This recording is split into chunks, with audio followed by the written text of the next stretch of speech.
Alright troops, strong and conditioned, live from the Burpee Den. So today we are going to talk about the Navy Seal Burpee and how we can get there. The Navy Seal Burpee looks awesome, and some people, when they're watching YouTube videos, try to dive straight in. And that's probably one of the biggest mistakes you can make. It's like trying to run a marathon when you've not even been off your couch for 25 years. It's a very demanding move, both physically and mentally. So how do we map out a progression model to achieve a solid Navy SEAL Burpee?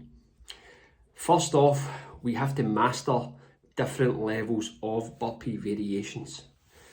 And the first one, and the most obvious one, is the 6 count or 1 pump Burpee, whichever you wish to call it.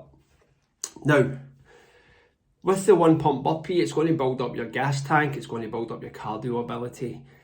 The strain on the shoulders is probably not as profound as, say, a 2 or 3 pump upwards. However, the engine capacity that is created through the 1 pump 6 count Burpee is integral to achieving a Navy SEAL Burpee in the long term. When we do our 1 pumps, we really want to nail the technique, particularly in the push-up.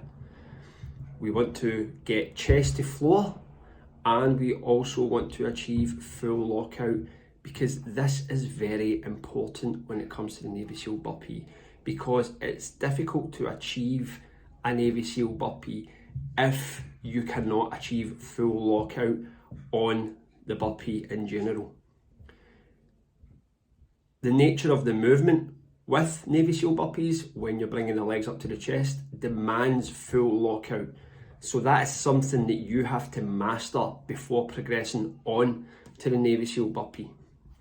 So the 1 pump is the first Burpee that you need to master on the journey to Navy SEAL Burpee glory.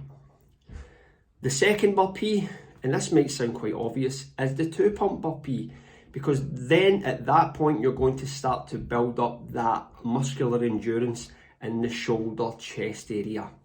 And as we've already done with the 1 pump Burpee, we really need to emphasize the importance of form during this movement. Once again, chest to floor and achieving full lockout.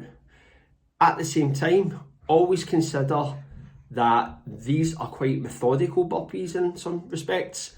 Therefore, you shouldn't rush through it. The key element that you need to focus on when performing these Burpees is form or technique. Achieving full lockout, I said before.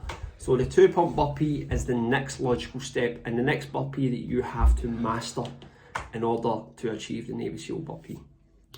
The third Burpee, and this is a less obvious one, is a Kickout Burpee, Army Ranger Burpee, whatever you want to call it. The reason being that that's going to get you used to bringing a movement that doesn't involve your arms when you're halfway through a Burpee. And it's a more simpler one to remember than the Navy SEAL.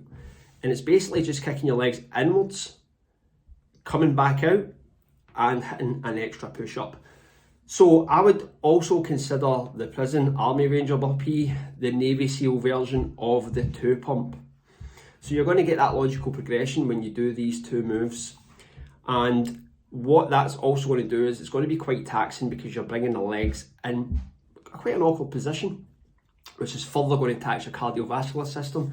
And it's going to also demand that you achieve full lockout at the top of your push-up. So the third progression that I would suggest is the Prisoner Army Ranger style Burpee, Kickout, whatever. That takes us on to the final progression, which is obviously the 3 pump. The 3 pump is when muscular endurance starts to really become an important component of the Burpee. As we've mentioned before, technique is everything in this Burpee. Full lockout, chest to floor is absolutely integral in this movement. It will also build up a degree of strength, because as you start to accumulate reps, you will start to move towards failure. starting to recruit more motor units, starting to generate more force in the push-up. Once you have mastered the 3 pump, you are then probably in a really good place when it comes to the Navy SEAL Burpee. Always remember, the Navy SEAL Burpee is not only physically demanding, but it's also incredibly mentally demanding, because it's a movement that can be complex initially. And when you're trying to remember that amount of information while performing a physically demanding move, it can be overwhelming at times.